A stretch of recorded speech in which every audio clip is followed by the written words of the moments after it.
morning. Are you all ready for day 2? Ren, yes, we are ready for day 2. But who is going to lead us today? No one is here today. Whom do we call? Pingu? Dudu? Or Pretty Pal? Ray, look there. There's someone sleeping. Oh yeah, there's an owl over there. Oh, sorry, you guys have arrived. I just took a short nap. Are you guys ready for day 2? We are ready. But who are you? Hello everyone. I am Oscar, the owl. I am going to lead you through day 2. Oh, is it? Hi, Oscar. Yes, we are ready for day 2 then. Did you recollect our lesson at home? Did you share with your family and friends about what you learned yesterday? Yes, we did. So, what was yesterday's theme? Growing with Jesus. Yes, growing with Jesus. So, what did you learn from that? We learned that how Jesus was able to love people, heal people, perform miracles and help people and die for people.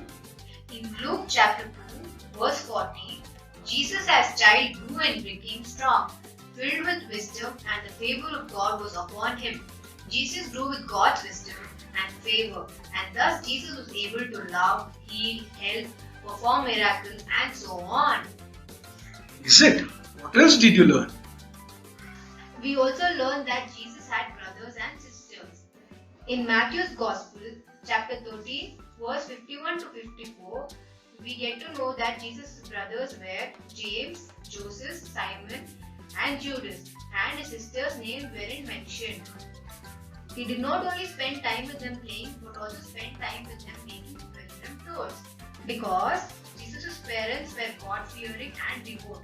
They used to regularly go to Jerusalem to celebrate Passover, which is an important Jewish festival. Yes, we learned that though Jesus was an unprivileged child, he had a loving God, caring parents, and fun siblings. It was good for us to get into the childhood days of Jesus. It reminded us about the joy and the struggles that every family and child experienced. It also reminded us that God is ever present with us, be it any age. Very well, friends. So, do you remember the memory verse? Yes! It's from Luke chapter 2, verse 40 and 52. Yes. Come, let's say it together. And the child grew and became strong, filled with wisdom, and the favor of God was upon him. And Jesus increased in wisdom and in stature, and in favor with God and human. Very well done. Now, let's start day 2 with a word of prayer. Good morning, children. Welcome to this second day of Vacation with God. As we begin this day, shall we all look to God in prayer? Dear God, God of good things and new beginnings, we thank you for the gift of new life. As we begin this day in growing with Jesus in His wisdom, we ask for your blessings. In Jesus' mighty name we pray. Amen. Amen. Okay, let us warm up by singing few songs. Yay!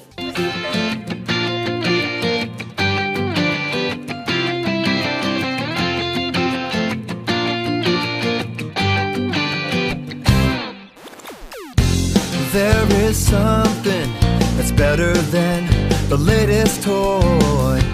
There is something that never can be destroyed. It's worth more than jewels and gold or anything money can buy. W-I-S-T-O-M spells wisdom. I need it. W-I-S-T-O-M in your word I find it. I need your wisdom, Lord, each day.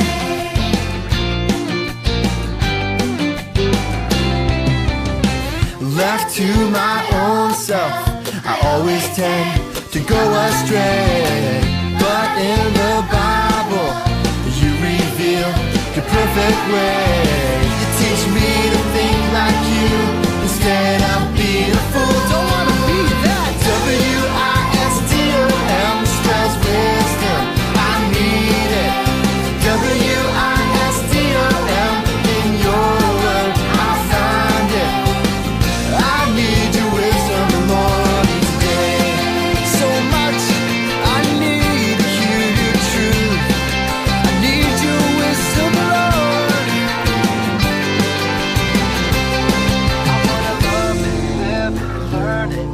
read it. WISDOM.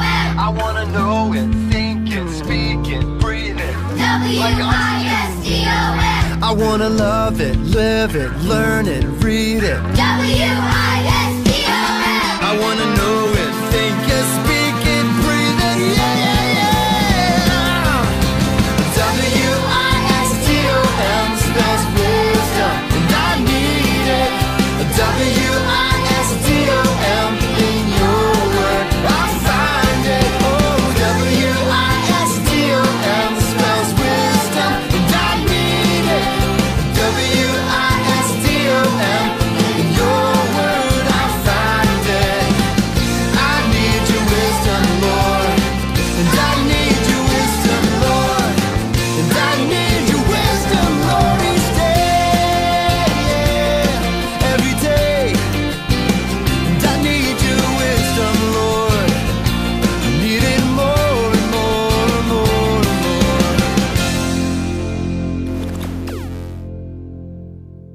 Well sung, friends. So, friends, yesterday we had a brief look into Jesus' childhood. From today, we will be learning more about how Jesus was groomed. The Bible says that Jesus grew in wisdom and in stature and in favor with God and human. Today, we will be concentrating on how growing with Jesus in wisdom. Now, let us call Rubenaya to tell us a story. Hello, Rubenaya. ಕರ್ತನಲ್ಲಿ ಪ್ರೀತಿಯುಳ್ಳ ಮಕ್ಕಳೇ, ನಮ್ಮೆಲ್ಲರಿಗೂ ಈ ಉದಯ ಕಾಲದ ಶುಭವನ್ನ ನಾನು ಕೋರುವಾತನಾಗಿರ್ತೇನೆ. ಮತ್ತೊಂದು ದಿನದಲ್ಲಿ ಈ ರಜೆಯ ಸಂದರ್ಭದಲ್ಲಿ ನಮ್ಮೆಲ್ಲರನ್ನ ಭೇಟಿ ಮಾಡುವಂತಹ ನಿಟ್ಟಿನಲ್ಲಿ ಇಂದು ನಾನು ಸಂತೋಷವಾಗಿರ್ತೇನೆ. ಹಾಗೂ ಇಂದು 2ನೆಯ ದಿನದ ಈ ಒಂದು ಸತ್ಯವೇದದ ಕಡೆಗೆ ನಮ್ಮೆಲ್ಲರ ಗಮನವನ್ನು ಹರಿಸಲಿಕ್ಕೆ ಒಂದು ಪುಟ್ಟ ಕಥೆಯ ಮುಖಾಂತರವಾಗಿ ಈ ಧ್ಯಾನವನ್ನ ಪ್ರಾರಂಭ ಮಾಡ್ಲಿಕ್ಕೆ ನಾನು ಇಷ್ಟಪಡುವಾತನಾಗಿರ್ತೇನೆ. ಒಂದಾನೊಂದು ಊರಿನಲ್ಲಿ ಒಂದು ಹಿರಿಯ ಸ್ತ್ರೀ ಇದ್ದಂತೆ, ಒಂದು ಹಿರಿಯ ಆಂಟಿ. ಆಕೆಯನ್ನ ನೋಡಿ ಇಡೀ ಹಳ್ಳಿಯವರು ಆಕೆಯನ್ನ ಸಂದರ್ಶಿಸಲಿಕ್ಕೆ ಪ್ರತಿ ದಿನವೂ ಅವ್ರನ್ನ ಹೋಗ್ತಾ ಇದ್ರಂತೆ. ಯಾಕೆಂದ್ರೆ ಆ ಹಿರಿಯ ಆಂಟಿಯನ್ನ ನೋಡಿದ್ರೆ ಅವರೆಲ್ಲರಿಗೂ ಕೂಡ ಒಂದು ಗೌರವ. ಯಾಕೆಂದ್ರೆ ಆಕೆ ಬಹಳ ಬುದ್ಧಿವಂತಿಕೆ ಆದಂತ ಒಂದು ಸ್ತ್ರೀ ಎಂಬುದಾಗಿ. ಹಳ್ಳಿಯಲ್ಲಿ ಏನಾದ್ರೂ ಸಮಸ್ಯೆ ಆದರೆ, ಜನರಲ್ಲಿ ಏನಾದ್ರೂ ಸಮಸ್ಯೆ, ಕಳಂಕವಿದ್ದು ಅಥವಾ ಏನಾದ್ರೂ ಒಂದು ಪ್ರಶ್ನೆಗಳಿದ್ದರೆ ಆಕೆಯ ಬಳಿಯಲ್ಲಿ ಹೋಗ್ತಾ ಇದ್ದಂತೆ. ಯಾಕೆಂದ್ರೆ ಅವರ ಪ್ರಶ್ನೆಗೆ ಎಲ್ಲರಿಗೂ ಕೂಡ ಸರಿಯಾದಂತ ಉತ್ತರವನ್ನ ಈಕೆ ಕೊಡುತ್ತಾಳೆ. ಅತಿ ಬುದ್ಧಿಶಾಲಿಯಾದಂತ ಒಂದು ಜ್ಞಾನಿಯಾದಂತ ಒಂದು ಆಂಟಿ ಎಂಬುದಾಗಿ. ಇದನ್ನ ಒಂದು ಪುಟ್ಟ ಬಾಲಕ, ಆ ಹಳ್ಳಿಯಲ್ಲಿ ಇದ್ದಂತ ಒಂದು ಪುಟ್ಟ ಬಾಲಕ ದಿನನಿತ್ಯವೂ ನೋಡ್ತಾ ಇದ್ದ. ಆದ್ರೆ ಆತನಲ್ಲಿ ಒಂದು ಪ್ರಶ್ನೆ ಇರ್ತಿತ್ತು, ಯಾತಕ್ಕೆ ಈ ಆಂಟಿಯನ್ನ ಪ್ರತಿದಿನ ನಮ್ಮ ಹಳ್ಳಿಯಲ್ಲಿರುವಂತ ಹಿರಿಯರು ಹೋಗಿ ಭೇಟಿ ಮಾಡ್ತಾರೆ, ಅಂಥದ್ದೇನು ಆ ಆಂಟಿಯಲ್ಲಿ ಶ್ರೇಷ್ಠತೆ ಎಂಬುದಾಗಿ ಆತನು ಬಹಳ ಕಾಳಜಿಯಿಂದ ಆಕೆಯನ್ನ ಹಾಗೂ ಅಲ್ಲಿದ್ದಂತ ಜನರನ್ನ ದೃಷ್ಟಿಸಿ ನೋಡ್ತಾನೆ. ಆಗ ಎಲ್ಲರೂ ಹೇಳ್ತಾರೆ, ಆ ಹುಡುಗನಿಗೆ ಈ ಆಂಟಿಯಷ್ಟು ಬುದ್ಧಿವಂತಿಕೆಯ ಸ್ತ್ರೀ ಯಾರು ಇಲ್ಲ. ಯಾಕೆಂದ್ರೆ ಎಲ್ಲಾ ಸಮಸ್ಯೆಗಳಿಗೆ ಆಕೆ ಪರಿಹಾರವನ್ನ ಕೊಡುವಷ್ಟು ಜ್ಞಾನವನ್ನ ಹೊಂದಿರ್ತಾಳೆ ಎಂಬುದಾಗಿ. ಆದ್ರೆ ಈ ಬಾಲಕ ನಂಬಲ್ಲ. ಇದನ್ನೇನ್ ಮಾಡ್ತಾನೆ, ಆ ಆಂಟಿ ಬಳಿಯಲ್ಲಿ ಹೋಗಿ ಎಲ್ಲರೂ ನಿನ್ನನ್ನ ಬಹಳ ಬುದ್ಧಿವಂತಿಕೆ ಉಳ್ಳಂತ ಒಂದು ಸ್ತ್ರೀ ಎಂಬುದಾಗಿ ಹೇಳ್ತಾರೆ. ಆದ್ರೆ ನನಗೆ ಒಂದು ಸಂದೇಹ ಇದೆ.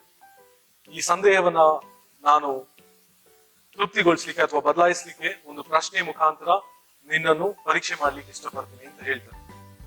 ಅದಕ್ಕೆ ಆಂಟಿ ಹೇಳ್ತಾರೆ, ಸರಿ ಮಗನೇ, ನೀನು ಏನು ಪ್ರಶ್ನೆ ಕೇಳ್ತೀಯೋ ಕೇಳು ಎಂಬುದಾಗಿ ಹೇಳ್ತಾನೆ. ಈ ಹುಡುಗ ಏನ್ ಮಾಡ್ತಾನೆ, ಆತನು ಆಂಟಿಯನ್ನ ಭೇಟಿ ಮಾಡ್ಲಿಕ್ಕೆ ಹೋಗುವಂತ ಸಂದರ್ಭದಲ್ಲಿ ದಾರಿಯಲ್ಲಿ ಇದ್ದಂತ ಒಂದು ಚಿಕ್ಕ ಚಿಟ್ಟೆಯನ್ನ ತನ್ನ ಕೈಯಲ್ಲಿ ಹಿಡಿದುಕೊಂಡು ಹೋಗ್ತಾನೆ. ಆ ಆಂಟಿಯನ್ನ ನೋಡಿ ಪ್ರಶ್ನೆಯನ್ನು ಕೇಳುವಾಗ ತನ್ನ ಕೈಯನ್ನ ಚಾಚಿ ಆಂಟಿಗೆ ಹೇಳ್ತಾನೆ, ಈ ನನ್ನ ಕೈಯಿನ ಒಳಗಿರುವಂತ ಚಿಟ್ಟೆ ಬದುಕಿದೆಯಾ ಸತ್ತಿದೆಯಾ ಎಂದು ಹೇಳುವಂತ ಪ್ರಶ್ನೆ ಕೇಳ್ತಾನೆ. ಅದಕ್ಕೆ ಆಂಟಿ ಹೇಳ್ತಾರೆ, ಸ್ವಲ್ಪ ಹೊತ್ತು ಯೋಚನೆ ಮಾಡಿ. ಆಕೆ ಹೇಳ್ತಾಳೆ, ಈಗ ನಾನು ಆ ಚಿಟ್ಟೆ, ನಿನ್ನ ಕೈಲಿರುವಂತ ಚಿಟ್ಟೆ ಸತ್ತಿದೆ ಎಂದು ಹೇಳಿದರೆ ನೀನು ಕೈಯನ್ನ ತೆಗೆದು ಅದನ್ನ ಹಾರ್ಲಿಕ್ಕೆ ಬಿಡ್ತೀಯ, ಅಥವಾ ಅದು ಬದುಕಿದೆ ಅಂತ ಹೇಳಿದ್ರೆ ನಿನ್ನ ಕೈ ಮಿಡಿಯನ್ನ ಹಾಗೆ ಅಮುಕಿ ಅದನ್ನ ಸಾಯಿಸಿ ಅದು ಸತ್ತೋಗಿದೆ ಅಂತ ಹೇಳ್ತೀಯ. ನಿನಗೆ ಯಾವ ಉತ್ತರ ಬೇಕು ಅದಕ್ಕೆ ತಕ್ಕಂತೆಯೇ ನೀನು ಅಪೇಕ್ಷೆ ಮಾಡ್ತಾ ಇದೀಯಾ ಎಂಬುದಾಗಿ ಆಕೆ ಉತ್ತರವನ್ನ ಕೊಡ್ತಾಳೆ. ಇದನ್ನ ಕಂಡಂತ ಆ ಬಾಲಕ ಬಹಳ ಆಶ್ಚರ್ಯಗೊಳ್ಳುತ್ತಾ ಆಕೆಗೆ ನಮಸ್ಕಾರ ಮಾಡಿ ಆಕೆಗೆ ಹೇಳ್ತಾಳೆ, ಖಂಡಿತವಾಗಿ ನೀನು ನಿಜವಾಗಿ ಬುದ್ಧಿವಂತಿಕೆಯಾದಂತ ಒಂದು ಸ್ತ್ರೀ ಎಂಬುದಾಗಿ ಹೇಳಿ ಆಕೆಯಿಂದ ಆಶೀರ್ವಾದವನ್ನ ಪಡೆದು ತನ್ನ ಮನೆಗೆ ಸಂತೋಷದಿಂದ ಹಿಂತಿರುಗುವ ಆತನಾಗಿರ್ತಾನೆ. This is a very old story which many of us have heard many times. Rubenaya said this because it strongly says that wisdom is connected with life. The Hebrew word for wisdom revolves around life and relationship. Our scripture makes it very clear that the fear of the Lord is the beginning of wisdom. The Jewish children are grounded in this verse. Jesus as a child was also rooted in this. Why do we have to fear God? Won't it keep us away from God? Was Jesus frightened about God? True. If we fear God, we won't get closer to God. But the word fear should be understood differently. The word fear, according to the scripture, means shake, fear, and revere. Predominantly, the word means reverence. Further, the word presses on two things, that is, feelings and action. The Hebrews were very emotional people. In many cases, the words are describing a feeling rather than an action. The word reverence expresses the emotion of glorifying, adoring, venerating, and worshipping. Great! So fear is to be understood as the respect and reverence we owe to God. Can we know how Jesus expressed his fear and reverence to God? Sure. Let's hear Rubenaya. ಪ್ರೀತಿಯುಳ್ಳ ನನ್ನ ಮಕ್ಕಳೇ, ಈ 2ನೇ ದಿನದಲ್ಲಿ ಮತ್ತೊಮ್ಮೆ ನಾವು ದೇವರ ವಾಕ್ಯದ ಧ್ಯಾನವನ್ನು ಕೊಂಚ ಸಮಯ ಮಾಡುವಂತರಾಗಿದ್ದೇವೆ. ಲೂಕನ ಸುವಾರ್ತೆ 2ನೇ ಅಧ್ಯಾಯದಲ್ಲಿ ನಾವು ವಿಶೇಷವಾದಂತ ಬಾಲಕನಾದಂತ ಯೇಸುವಿನ ಒಂದು ಸಂಗತಿಯನ್ನ ನಾವು ನೋಡ್ತೇವೆ. ಯೇಸು ಸ್ವಾಮಿಯ ತಂದೆ ತಾಯಿಗಳು ಯೇಸುವಿನೊಟ್ಟಿಗೆ ಯೆರೂಸಲೇಮಿಗೆ ಆತನು 12 ವರ್ಷ ಇರುವಂತ ಸಂದರ್ಭದಲ್ಲಿ ಅವರು ಪ್ರಯಾಣವನ್ನ ಮಾಡ್ತಾರೆ. ಯಾಕೆಂದ್ರೆ ಇಡೀ ಯೆರೂಸಲೇಮ್ ಪಟ್ಟಣದಲ್ಲಿ ಪಸ್ಕ ಹಬ್ಬದ ಆಚರಣೆಯು ನಡೆಸಲಾಗುತ್ತಿರುತ್ತದೆ. ಈ ಆಚರಣೆಗೆ ಹೋದಂತ ಇಡೀ ಕುಟುಂಬವು ಮತ್ತೆ ತಮ್ಮ ಮನೆಗೆ ಹಿಂತಿರುಗುವಂತ ಸಂದರ್ಭದಲ್ಲಿ ಯೇಸು ಸ್ವಾಮಿ ಅವರ ಬಳಿಯಲ್ಲಿ ಇರುವುದಿಲ್ಲ. ಅವರು ಹಿಂದೆ ಬರುವಂತ ಸಂದರ್ಭದಲ್ಲಿ ಯೇಸು ಸ್ವಾಮಿಯ ತಂದೆ ತಾಯಿ ಅವರ ಗಮನಕ್ಕೆ ಬರ್ತದೆ, ಅಯ್ಯೋ ಯೇಸು ಸ್ವಾಮಿ ನಮ್ಮೊಟ್ಟಿಗೆ ಇಲ್ಲವಲ್ಲ ಎಂಬುದಾಗಿ. ಇದನ್ನ ಕಂಡಂತ ತಂದೆ ತಾಯಿಗಳು ತಕ್ಷಣವೇ ಮತ್ತೆ ಯೆರೂಸಲೇಮಿಗೆ ಅವರು ಹಿಂತಿರುಗುತ್ತಾರೆ. ಯೇಸುವನ್ನ ಹುಡುಕಿಕೊಳ್ಳುತ್ತಾ ಆತನನ್ನ ನೋಡುತ್ತಾ ಅಲ್ಲಿ ಹೋಗುವಂತ ಸಂದರ್ಭದಲ್ಲಿ ಅವರು ಯೆರೂಸಲೇಮಿನಲ್ಲಿರುವಂತಹ ದೇವಾಲಯಕ್ಕೆ ಬಂದಾಗ ಯೇಸು ಸ್ವಾಮಿಯನ್ನ ನೋಡ್ತಾರೆ. ನೋಡಿ ಬಹಳ ಆಶ್ಚರ್ಯವಾಗಿದೆ. ಏನೆಂದರೆ ಯೇಸು ಸ್ವಾಮಿ ಅಲ್ಲಿದ್ದಂತ ಹಿರಿಯರ ಜೊತೆಗೆ ಸಂಭಾಷಣೆ ಮಾಡುತ್ತಿದ್ದಾನೆ. ಜ್ಞಾಪಕದಲ್ಲಿರ್ಲಿ, ನಮಗೆ ಲೂಕನ ಸುವಾರ್ತೆ ಹೇಳ್ತದೆ ಯೇಸು ಸ್ವಾಮಿಗೆ ಆವಾಗ ಬರೀ 12 ವರ್ಷಗಳಿದ್ದಾಗಿ ಯೇಸು ಸ್ವಾಮಿ ಹಿರಿಯರ ಜೊತೆಗೆ ಚರ್ಚೆನ ಮಾಡ್ತಾ ಇರ್ತಾರೆ. ಆಗ ಮರಿಯಳು ಯೇಸು ಸ್ವಾಮಿಯ ತಾಯಿ ಸರ್ವಸಾಧಾರಣವಾಗಿ ಎಲ್ಲಾ ತಾಯಿಗಳು ಕೋಪ ಪಡುವಂತ ರೀತಿಯಲ್ಲಿ ಕೋಪ ಪಡುತ್ತಾ, ನೀನು ಯಾತಕ್ಕೆ ನಮ್ಮನ್ನ ಈ ರೀತಿಯಾಗಿ ಟ್ರೀಟ್ ಮಾಡಿರ್ತೀಯ? ನಾವು ನಿನ್ನನ್ನು ಹುಡುಕುತ್ತಿದ್ದೇವಲ್ಲ, ನೀನು ಎಲ್ಲಿದ್ದೀಯಾ ಅಂತ ನಮ್ಗೆ ಬಹಳ ಭಯ ಆಯ್ತಲ್ಲವಾ ಎಂದು ಹೇಳುವಂತ ಸಂದರ್ಭದಲ್ಲಿ ಯೇಸು ಸ್ವಾಮಿ ಉತ್ತರ ಕೊಡ್ತಾನೆ, ನೀವು ನನ್ನನ್ನು ಯಾತಕ್ಕೆ ಹುಡುಕುತ್ತಾ ಇದ್ದೀರಾ ಎಂಬುದಾಗಿ. ಜೊತೆಗೆ ಮತ್ತೊಂದು ಪ್ರಶ್ನೆಯನ್ನು ಹಾಕುತ್ತಾನೆ, ನಾನು ತಂದೆಯ ಮನೆಯಲ್ಲಿ ಇರುವುದು ನಿಮಗೆ ತಿಳಿದಿಲ್ಲವೋ ಎಂಬುದಾಗಿ. ನಮ್ಮ ಇಂದಿನ ಧ್ಯಾನ ಯೇಸು ಸ್ವಾಮಿ ಜ್ಞಾನದಲ್ಲಿ ಬೆಳೆದನು ಎಂಬುದಾಗಿ. ನಾವೆಲ್ಲರೂ ಕೂಡ ಜ್ಞಾನದಲ್ಲಿ ಬೆಳೆಯುವಂಥದ್ದು ಅದು ವೈಜ್ಞಾನಿಕವಾಗಿ ದೈಹಿಕವಾಗಿ ಸಂಪೂರ್ಣವಾಗಿ ಇರುವಂತಹ ಒಂದು ಗುಣಲಕ್ಷಣ. ಈ ಗುಣಲಕ್ಷಣದಲ್ಲಿ ಯೇಸು ಸ್ವಾಮಿಯ ಒಂದು ಬೆಳವಣಿಗೆ, ಜ್ಞಾನದಲ್ಲಿ ಬೆಳೆಯುವಂತಹ ಬೆಳವಣಿಗೆ ಯಾವ ರೀತಿಯಾಗಿರ್ತದೆ ಎಂಬುದಾಗಿ ಇಲ್ಲಿ ಬರೆಯಲ್ಪಟ್ಟಿದೆ. ಮೊದಲನೇದಾಗಿ ನಾವು ನೋಡುವಂತದ್ದಾದ್ರೆ ಯೇಸು ಸ್ವಾಮಿ ನೀವು ಯಾತಕ್ಕೆ ನನ್ನನ್ನ ಹುಡುಕುತ್ತಿದ್ದೀರಾ ಎಂಬುದಾಗಿ ಆತನು ಮರಿಯಳನ್ನ ನೋಡಿ ಅಥವಾ ಆತನ ತಾಯಿಯನ್ನ ನೋಡಿ ಪ್ರಶ್ನೆಯನ್ನು ಹಾಕ್ತಾನೆ. ಜೊತೆಗೆ ಆತನು ಹೇಳ್ತಾನೆ, ದೇವರ ಆಲಯವನ್ನ ತಂದೆಯ ಮನೆ ಎಂಬುದಾಗಿ ಆತನು ಹೇಳುವಾತನಾಗಿರ್ತಾನೆ. ಇದರಲ್ಲಿ ಮಕ್ಕಳ ನಮ್ಗೊಂದು ಅರ್ಥ ಆಗ್ತದೆ, ಆತನು ದೇವರ ಆಲಯಕ್ಕೆ ಬಂದಾಗ ಅದು ಎಲ್ಲರೂ ಬರ್ತಾರೆ, ನಾವು ಕೂಡ ಬರಬೇಕು, ಸಾಂಪ್ರದಾಯವಾಗಿ ಬರಬೇಕೆನ್ನುವಂತ ಆಲೋಚನೆಯಲ್ಲಿ ಆತನು ನೋಡುತ್ತಿಲ್ಲ. ದೇವರ ಆಲಯವನ್ನ ಆತನು ತನ್ನ ತಂದೆಯ ಮನೆಯಾಗಿ ಆತನು ಆಲೋಚಿಸುವುದು. ಇದೆಷ್ಟೊಂದು ಸುಂದರವಾದಂತಹ ವಿಷಯವಲ್ಲ? ಇವತ್ತು ನಮ್ಮ ಚರ್ಚ್ಗಳಲ್ಲಿ ನಾವು ನೋಡುವಂತದ್ದಾದ್ರೆ ಯಾರು ಹೇಳ್ತಾರೋ ಇಲ್ವೋ, ಆದ್ರೆ ಮಕ್ಕಳು ಇದನ್ನ ಹೇಳುವಂಥದ್ದು ಬಹಳ ಪ್ರಾಮುಖ್ಯವಾಗಿದೆ. ನಮ್ಮ ಹಿರಿಯರನ್ನ ನೋಡದೆ ಪ್ರತಿನಿತ್ಯವೂ ಪ್ರತಿ ಭಾನುವಾರವೂ ಎಲ್ಲ ಆರಾಧನೆಗೆ ಚರ್ಚೆಗೆ ಬರ್ತಾರೆ. ಆದ್ರೆ ಆ ಚರ್ಚನ್ನ ನೋಡಿ ಅಥವಾ ದೇವಾಲಯವನ್ನ ನೋಡಿ ತಂದೆಯ ಮನೆ ಎಂದು ಪರಿಗಣಿಸ್ತಾರ? ಅದೊಂದು ದೊಡ್ಡ ಪ್ರಶ್ನೆ ಆಗಿದೆ. ಆದ್ರೆ ಯೇಸು ಸ್ವಾಮಿ ತನ್ನ ತಾಯಿಗೆ ಹೇಳ್ತಾನೆ, ಇದು ನನ್ನ ತಂದೆಯ ಮನೆ ಎಂಬುದಾಗಿ. ದೇವರ ಆಲಯದ ಕಡೆಗೆ ಆತನು ತೋರಿದಂತ ಆ ಒಂದು ಗೌರವ ಇದು ಬಹಳ ಪ್ರಾಮುಖ್ಯವಾದದ್ದು.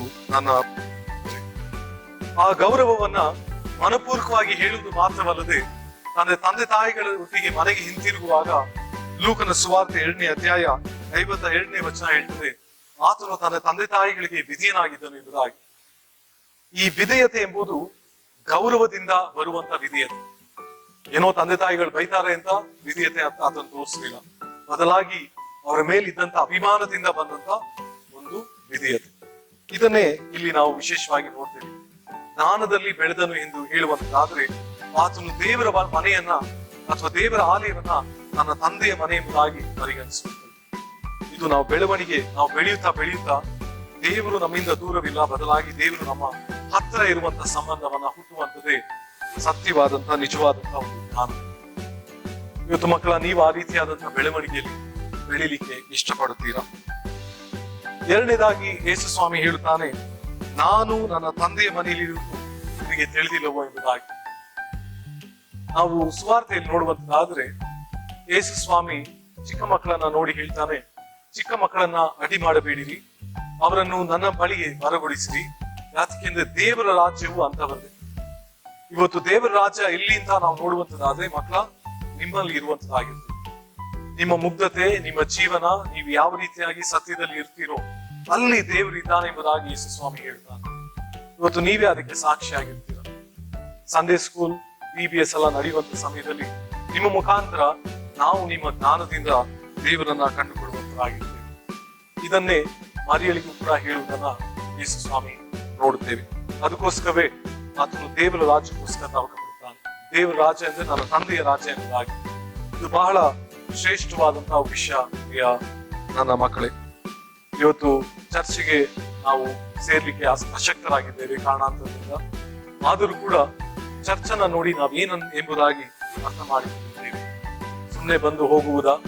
ಅನೇಕ ಬಾರಿ ನಮ್ಮ ತಂದೆ ತಾಯಿಗಳು ನಮ್ಮನ್ನ ಚರ್ಚ್ಗೆ ಸರಿಯಾಗಿ ಕರ್ಕೊಂಡು ಬರಲ್ಲ, ಟೈಮ್ ಸರಿಗೆ. ಸಂಡೇ ಸ್ಕೂಲ್ ಹೋಗ್ಲಿಕ್ಕೆ ಅವರೇ ಆಸಕ್ತಿ ಕೊಡಲ್ಲ, ಆ ಒಂದು ಪ್ರಾಮಿಸ್ ಮಾಡಿರ್ತಾರೆ, ಆದ್ರೆ ಪ್ರೋತ್ಸಾಹ ಮಾಡಲ್ಲ. ಇವತ್ತು ನಮ್ಮ ಚರ್ಚಲ್ಲಿ ನಾವು ನೋಡುವಂತದ್ದಾದ್ರೆ, ಚರ್ಚಲ್ಲಿ ಅನೇಕ ಮಕ್ಕಳಿದ್ದಾರೆ, ಆದ್ರೆ ಸಂಡೇ ಸ್ಕೂಲ್ಗೆ ಬಹಳ ಕಡಿಮೆ ಮಕ್ಕಳು ಬರ್ತಾ ಇದ್ದಾರೆ. ಯಾಕೆಂದ್ರೆ ನನ್ನ ಪ್ರಕಾರ ನನ್ಗನ್ಸ್ತದೆ, ಇದು ತಂದೆಯ ಮನೆ ಎಂಬುದಾಗಿ ಯಾರಾದ್ರೂ ಅಂದ್ಕೊಂಡಿದ್ದಾರಾ ಇಲ್ವಾ ಎಂಬುದಾಗಿ. ಇದು ತಂದೆಯ ಮನೆ ಅಂತ ಅಂದ್ಕೊಂಡಿದ್ದರೆ ಯಾವಾಗ್ಲೂ ನಾವು ಮನೆಗೆ ಹೋಗ್ಬೇಕಾದ್ರೆ ಸಂತೋಷದಿಂದ ಹೋಗ್ತೇವೆ. ಶಾಲೆ ಮುಗ್ದಿದ ತಕ್ಷಣ ನಾವು ಮಕ್ಕಳನ್ನ ನೋಡುವಂತದ್ದಾದ್ರೆ, ನಮ್ಮ ಶಾಲೆಯಲ್ಲಿ ಗಂಟೆ ಹೊಡೆದು ಇವತ್ತಿನ ಎಲ್ಲಾ ಕಾರ್ಯಕ್ರಮಗಳು ಮುಗ್ದಿದೆ ಎಂದು ಹೇಳುವಂತದ್ದಾದ್ರೆ ಮಕ್ಕಳು ತಮ್ಮ ಬ್ಯಾಗ್ ಅನ್ನ ತೆಗೆದುಕೊಂಡು ಓಡೋಗ್ತಾರೆ ನಮ್ಮ ತಂದೆಯ ಬಳಿಗೆ, ನಮ್ಮ ತಾಯಿಯ ಬಳಿಗೆ, ಹಾಗೂ ವಿಶೇಷವಾಗಿ ಮನೆಗೆ ಓಡೋಗ್ತಾರೆ. ಅದರ್ಥ ಏನು? ಮನೆಗೆ ಹೋಗೋದು ಸಂತೋಷವಾದಂತ ವಿಷಯ. ನಮ್ಮ ತಂದೆ ತಾಯಿ ಜೊತೆಗೆ ಸಮಯ ಕಳಿಬೇಕು. ಇವತ್ತು ನಾವೇನೆಲ್ಲ ನಾವು ಕಲ್ತ್ಕೊಂಡಿದ್ದೇವೋ, ಯಾರನ್ನೆಲ್ಲ ಭೇಟಿ ಮಾಡಿದ್ದೇವೋ, ಯಾರ ಜೊತೆ ನಾವು ಮಾತನಾಡಿದ್ದೇವೋ, ನಮ್ಮ ತಂದೆ ತಾಯಿ ಜೊತೆಗೆ ನಾವು ಹಂಚ್ಕೊಳ್ಬೇಕು. ಅದೇ ನಮಗೆ ಸಂತೋಷ ತರ್ತದೆ ಎಂಬುವಂತ ಮನೋಭಾವನೆ ತೋರ್ತದೆ. ಅದೇ ರೀತಿಯಲ್ಲಿ ನಾವು ಆಲಿಕೆ ಬರ್ತೇವಾ? ಸಂಡೇ ಸ್ಕೂಲ್ಗಳಿಗೆ ನಮ್ಮ ಮಕ್ಕಳನ್ನ ಕಳಿಸ್ತೇವಾ? ಅಥವಾ ಮಕ್ಕಳಾಗಿ ನಾವು ಸಂಡೇ ಸ್ಕೂಲ್ಗೆ ಹೋಗ್ಬೇಕು ಅಂತ ನಾವು ಆಶೆ ಪಡ್ತೇವಾ? ಇದು ಒಂದು ದೊಡ್ಡ ಪ್ರಶ್ನೆಯಾಗಿ ನಮ್ಮ ಕ್ರೈಸ್ತ ದೇವಾಲಯದಲ್ಲಿ ಉಳ್ಕೊಂಡಿರ್ತದೆ. ಈ ಒಂದು ರಜೆಯ ಸಂದರ್ಭದಲ್ಲಿ ಯೇಸು ಜ್ಞಾನದಲ್ಲಿ ಬೆಳೆದನು ಎಂದು ನಾವು ಸುವಾರ್ತೆಯಲ್ಲಿ ಓದುವಂತದ್ದಾದ್ರೆ, ನಾವು ಮಕ್ಕಳಾಗಿರುವಂತ ನಾವುಗಳು ಅಥವಾ ತಂದೆ ತಾಯಿಗಳು, ನಿಮ್ಮ ಮಕ್ಕಳು ಜ್ಞಾನದಲ್ಲಿ ಬೆಳಿಲಿಕ್ಕೆ ನಾವು ಆಸ್ಪದವನ್ನ ಮಾಡಿಕೊಡ್ತಾ ಇದ್ದೇವೆ. ನಮ್ಮೆಲ್ಲರಿಗೂ ಚಿಂತೆ ಆಗ್ತದೆ, ಮರಿಯಳ ರೀತಿಯಲ್ಲಿ ಚಿಂತೆ ಆಗ್ತದೆ. ನೀನು ಯಾತಕ್ಕೆ ಈ ರೀತಿಯಾಗಿ ಪೀಡಿಸ್ತಿದೀಯಾ? ಎಲ್ಲಿ ನಮ್ಮನ್ನ ಬಿಟ್ಟು ಹೋದೆ? ನಾವು ನಿನ್ನನ್ನ ಹುಡುಕುತ್ತಿದ್ದೀವಿ ಎಂಬುವಂತ ಚಿಂತೆ ಇರ್ತದೆ. ಅದಕ್ಕೆ ನಮ್ಗೆಲ್ಲ ಒಂದು ಭಯ, ನಮ್ಮ ಮಕ್ಕಳಿಗೆ ಏನಾದ್ರೂ ಹೆಚ್ಚು ಕಡಿಮೆ ಆಗ್ತದೆ ಎಂಬುದಾಗಿ. ಆದ್ರೆ ಚರ್ಚ್ಗೆ ಕಳಿಸುವಂತದ್ದು ಸಂತೋಷವಾಗಿ ಕಳಿಸುವಂತದ್ದಾಗಿರ್ಬೇಕು. ಯಾಕೆಂದ್ರೆ ಚರ್ಚಲ್ಲಿ ಏನಾಗ್ತದೋ ಇಲ್ವೋ, ಅಲ್ಲಿ ತಂದೆಯೂ ಇದ್ದಾನೆ, ದೇವರು ನಮ್ಮೊಟ್ಟಿಗೆ ಇದ್ದಾನೆ ಎಂಬುವಂತ ಮನೋಭಾವನೆ ಇರ್ಬೇಕು. ಇವತ್ತು ತುಂಬಾ ಜನ ತಂದೆ ತಾಯಿಗಳಿಗೆ ಮಕ್ಕಳನ್ನ ಸಬ್ಬತ್ ಶಾಲೆ ಅಥವಾ ಚರ್ಚ್ಗಳಿಗೆ ಕಳಿಸುವಂತದ್ದಾದ್ರೆ ಭಯ ಆಗ್ತದೆ. ಅನೇಕ ರೀತಿಯಾದಂತಹ ಭಯ. ಅಯ್ಯೋ, ಕೆಟ್ಟೋಗ್ತಾರೆ ಮಕ್ಕಳು, ಟ್ಯೂಷನ್ಗೆ ಹೋಗಲ್ಲ, ಮಕ್ಕಳು ಓದಲ್ಲ, ನಮ್ ಸಂಡೇ ಸ್ಕೂಲ್ ಅಲ್ಲಿ ಸೇರುವಂತದ್ದಾದ್ರೆ ಕೆಟ್ಟೋಗ್ತಾರೆ. ಇದೇ ರೀತಿಯಾದಂತಹ ಮನೋಭಾವನೆ ನಾವು ತಂದೆ ತಾಯಿಗಳಲ್ಲಿ ನೋಡ್ತೇವೆ. ಆದ್ರೆ ಇದು ನಿಜ ಅಲ್ಲ ಮಕ್ಕಳು. ಯಾಕೆಂದ್ರೆ ಚರ್ಚಿಗೆ ಬರುವಂತದಾದ್ರೆ, ನೀವು ದೇವರಲ್ಲಿ ನಂಬಿಕೆ ಇಡುವಂತದಾದ್ರೆ, ಜ್ಞಾನದಲ್ಲಿ ನೀವು ಬೆಳೆಯುವಂತರಾಗಿರ್ತೀರ. ಅದು ಚರ್ಚ್ ಅನ್ನೋದು ಬೇರೆಯವ್ರಿಗೆ ಅದು ದೇವರ ಆಲಯ. ಆದ್ರೆ ಅಲ್ಲೇ ಬೆಳೆಯುವಂತವರಿಗೆ ದೇವರ ಆಲಯ ಮಾತ್ರವಲ್ಲದೆ ಅದು ತಂದೆಯ ಮನೆಯಾಗಿರ್ತದೆ. ಎಷ್ಟೊಂದು ಸಂತೋಷವಾದಂತ ವಿಷಯ ಅಲ್ಲ? ಈ ದಿನ ನೀವು ದೇವರ ಆಲಯವನ್ನ ತಂದೆಯ ಮನೆಯಾಗಿ ನೀವು ಪರಿಗಣಿಸ್ಲಿಕ್ಕೆ ಇಷ್ಟಪಡ್ತೀರಾ? ಹಾಗಾದ್ರೆ ನಮ್ಮ ಲೌಕಿಕವಾದಂತಹ ಶಾಲೆಗಳ ಮಧ್ಯದಲ್ಲಿ ದೇವರ ಜ್ಞಾನ ನಮಗೆ ಒಂದು ಬೆಳವಣಿಗೆಯನ್ನು ತರುವಂತದ್ದಾಗಿರ್ತದೆ, ಸಂಪೂರ್ಣವಾದಂತಹ ಬೆಳವಣಿಗೆಯನ್ನು ತರುವಂತದ್ದಾಗಿರ್ತದೆ. ಇವತ್ತಿನ ಈ ಒಂದು ದೇವರ ಧ್ಯಾನವನ್ನು ನಾವಿಲ್ಲಿ ಮುಗಿಸುವ. ಈ ಮುಖಾಂತರ ನಾವು ಇನ್ನು ಮುಂದೆ ಈ ಒಂದು ಸಬ್ಬತ್ ಶಾಲೆಗೆ ಈ ಒಂದು ಕಾರ್ಯಕ್ರಮದ ಮುಖಾಂತರವಾಗಿ ಬರ್ಲಿಕ್ಕೆ ನಾವು ನಿರ್ಧಾರ ತಗೊಳ್ಳುವಂತದ್ದಾದ್ರೆ ದಿನನಿತ್ಯ ನೀವು ಪ್ರಾರ್ಥನೆ ಮಾಡಿ ತಂದೆ ತಾಯಿಗಳಿಗೆ ಹೇಳಿ ನಾವು ಸಬ್ಬತ್ ಶಾಲೆಗೆ ಹೋಗ್ಬೇಕೆಂಬುದಾಗಿ, ಹಾಗೂ ತಂದೆ ತಾಯಿಗಳು ಇದನ್ನ ವೀಕ್ಷಿಸುವಂತದ್ದಾದರೆ ನಿಮ್ಮ ಮಕ್ಕಳನ್ನ ಪ್ರೋತ್ಸಾಹಿಸಿರಿ. ಅಲ್ಲಿ ಯಾರು ಏನನ್ನ ಹೇಳ್ಕೊಡ್ತಾ ಇದ್ದಾರೆ, ಅವರ ಟೀಚರ್ ಯಾರು, ಅವರ ಗುಣಲಕ್ಷಣಗಳೇನು, ಇಲ್ಲಿ ಏನು ಸಮಸ್ಯೆ, ಅದನ್ನ ನೀವು ನೋಡ್ಬೇಡಿ. ಇದಕ್ಕೆಲ್ಲದಕ್ಕೆ ಮೂಲನು ಯಾರು? ದೇವರು ನಮ್ಮ ತಂದೆ. ಏನೇ ಸನ್ನಿವೇಶ ಬಂದರೂ ಕೂಡ ಆತನು ನಮ್ಮ ಕೈಯನ್ನ ಬಿಡುವುದಿಲ್ಲ. ಈ ನಂಬಿಕೆಯಿಂದ ಕಳಿಸಿರಿ. ಆಗ ಕಳಿಸುವಂತದಾದರೆ ನಮ್ಮ ಚರ್ಚ್ಗಳಲ್ಲಿ, ದೇವರ ಆಲಯವನ್ನ ಪ್ರೀತಿ ಮಾಡಿ ಕೆಲಸ ಮಾಡುವಂತ ಮಕ್ಕಳು ಇರ್ತಾರೆ. ಬರೀ ಭರಿತವಾಗಿ ಮಾಡುವಂತ ಕೆಲಸ ವ್ಯಕ್ತಿಗಳಲ್ಲ, ಅಥವಾ ಲಾಭಕ್ಕೋಸ್ಕರ ಮಾಡುವಂತ ವ್ಯಕ್ತಿಗಳಲ್ಲ, ಚರ್ಚಿಂದ ನಮ್ಗೆ ಏನ್ ಸಿಗ್ತದೆ ಎಂಬುವಂತ ಲಾಭ ಅಧಿಕಾರಕ್ಕೋಸ್ಕರ ಮಾಡುವಂತ ವ್ಯಕ್ತಿಗಳಲ್ಲ. ಪೀಠಿಕೆಗಳು ಅನೇಕ ಇರ್ತದೆ. ಈ VBS ಮುಖಾಂತರ ತಂದೆ ತಾಯಿಗಳಿಗೂ ಕೂಡ ನಾನು ಹೇಳಿಕ್ಕೆ ಇಷ್ಟಪಡ್ತೇನೆ, ನಿಮ್ಮ ಮಕ್ಕಳನ್ನ ಕಳಿಸಿ, ಮಕ್ಕಳು ಪ್ರೀತಿ ಮಾಡಿ. ಯೇಸು ಸ್ವಾಮಿ ನೋಡಿ ತನ್ನ ದೇವರ ಆಲಯವನ್ನ ತನ್ನ ತಂದೆಯ ಆಲಯವಾಗಿ ಆತನು ಅಂದುಕೊಳ್ತಾನೆ, ಪ್ರೀತಿ ಮಾಡ್ತಾನೆ. ಅದಕ್ಕೋಸ್ಕರವೇ ಅಲ್ಲಿರುವಂತ ಹಿರಿಯರ ಜೊತೆಗೆ ಪ್ರಶ್ನೆಯನ್ನ ಹಾಕ್ತಾರೆ. ಇವತ್ತು ಯಾರಾದ್ರೂ ಪ್ರಶ್ನೆ ಹಾಕ್ತೀವ, ಭಯ ಪಡ್ತೀವಲ್ವಾ? ಪ್ರಶ್ನೆ ಹಾಕೋದು ಕೂಡ ಜ್ಞಾನದ ಒಂದು ಅಸ್ಥಿವಾರವಾಗಿರ್ತದೆ. ದೇವರು ತಾನೇ ನಿಮ್ಮನ್ನು ಹರಸಿ ಆಶೀರ್ವಾದ ಮಾಡಿ. Cool. The Father's house as kingdom of God is great. The way we respect and relate with God helps us to relate with our parents and our house, and also with the world. It is a huge responsibility. When we think of this task, we fear whether we'll be able to do it. Good. It is that fear of responsibility which will help all of us to grow with Jesus and grow with Jesus in His wisdom. Well done then. Are you ready for today's memory verse? Yes, we are ready.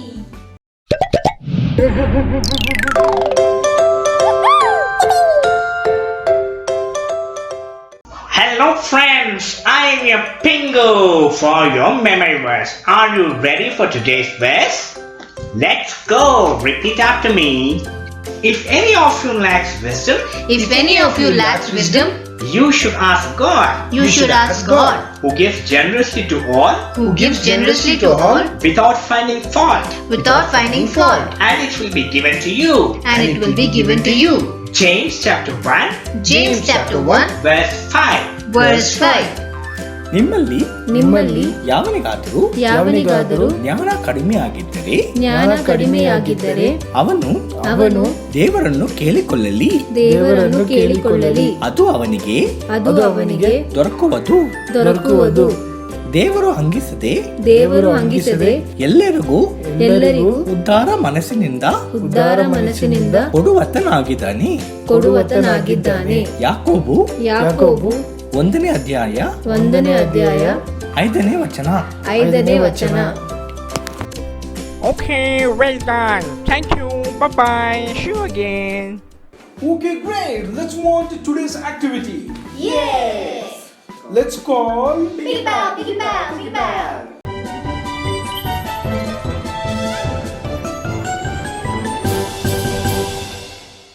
Hello everyone, I am Piggy Pie. Here is your activity for today.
activity and post it in the WhatsApp group.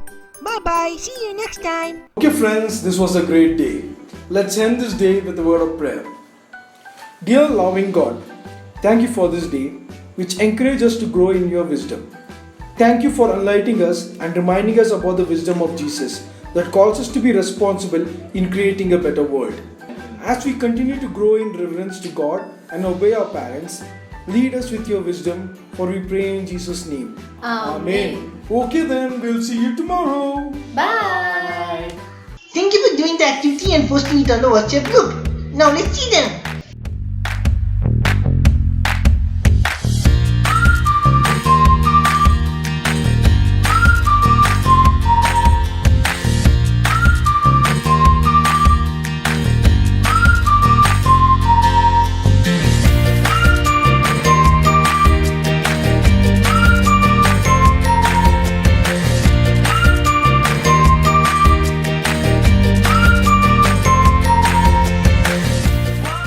Thank you everyone. Bye bye. See you tomorrow.